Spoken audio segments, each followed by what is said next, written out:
We left the blushing mermaid under the cover of night, pressing north toward Carnath Roadhouse. The road was quiet. Too quiet. The kind of silence that settles in before something goes wrong. When the roadhouse came into view, we held back and watched. Long enough to understand one thing clearly. A direct approach would cost us, so we made a different choice. We split. Minerva, Freya, and Oak took the front gate, carrying a barrel of ale and a plan built on charm and distraction. Broderick, Ian, and Broderick turned toward the swamp, chasing a sewer line beneath the fortress. Filthy, submerged, and likely unguarded. I stayed to the trees, about 100 yards out, close enough to act, far enough to remain unseen. At least that was the idea. At the gate, the plan held for a moment. Beer was offered, words were exchanged, even a few smiles. Then Oak lost his patience. I saw it before it happened, the shift in his stance, the tension in his shoulders. The board of meats and cheeses flew and struck the lead guard square across the face. And just like that, the plan died. Steel answered immediately. Oak waded into them without hesitation. Brutal and direct. He held his ground longer than most would have. Freya and Minerva followed, trying to recover something that could no longer be saved. That's when I loosed my first arrow. The second guard dropped his guard just long enough. My shot found him clean. It bought them a moment, nothing more. The lead guard called for reinforcements. Sharp, controlled. This wasn't his first fight. 2 archers appeared along the wall above, scanning, searching, then pointing toward me. I fired again. Another solid hit, but the damage was already done. Their arrows cut into the trees around me, each one landing closer than the last. I was forced to move, to break my position, to give ground. And in that moment, everything began to fall apart.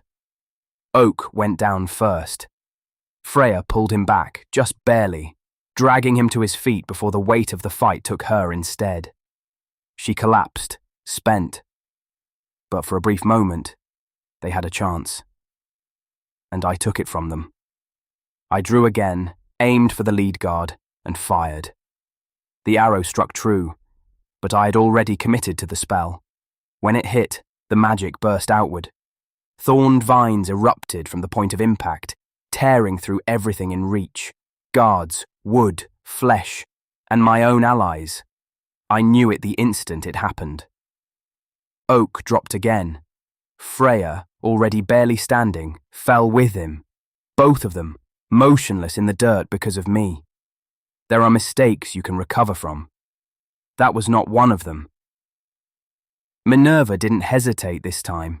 She ran straight for my position, little mister bounding at her side. Cheddar followed, though not without looking back again and again, unwilling to leave Freya behind. The guards didn't hesitate either. They seized Oak and Freya and dragged them inside the gates of Carnath Roadhouse like spoils of a fight already won. We had lost that ground, so we ran, not away, toward the swamp. Because while we fought and failed at the gate, the swamp had already turned deadly.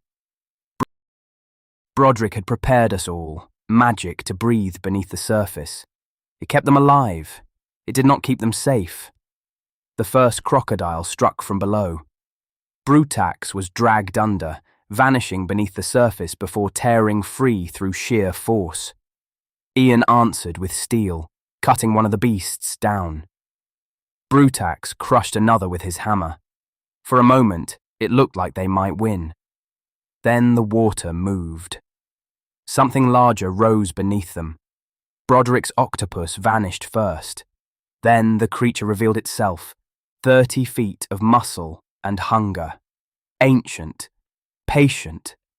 The true master of that swamp, a 30-foot giant crocodile. It took Ian without warning, dragging him deep into the black. Broderick followed, casting what magic he could, hurling the beast away just long enough to break its hold. For a moment he reached him. Then the crocodile returned. Faster, more violent. It seized Broderick and held him fast. And with a single strike of its tail, it ended Ian. No final stand, no last words, just a body sinking into darkness. By the time Minerva and I reached the edge of the swamp, it was already over. The sounds of battle had faded. Only still water remained. Then we saw him. Brutax, standing alone in the shallows, chest heaving, soaked in blood and swamp water. Alive. No sign of Broderick. But we did see a glow in the water. Perhaps it was from Broderick's hammer. The swamp had claimed one life thus far. Would it claim another? The roadhouse had taken Oak and Freya.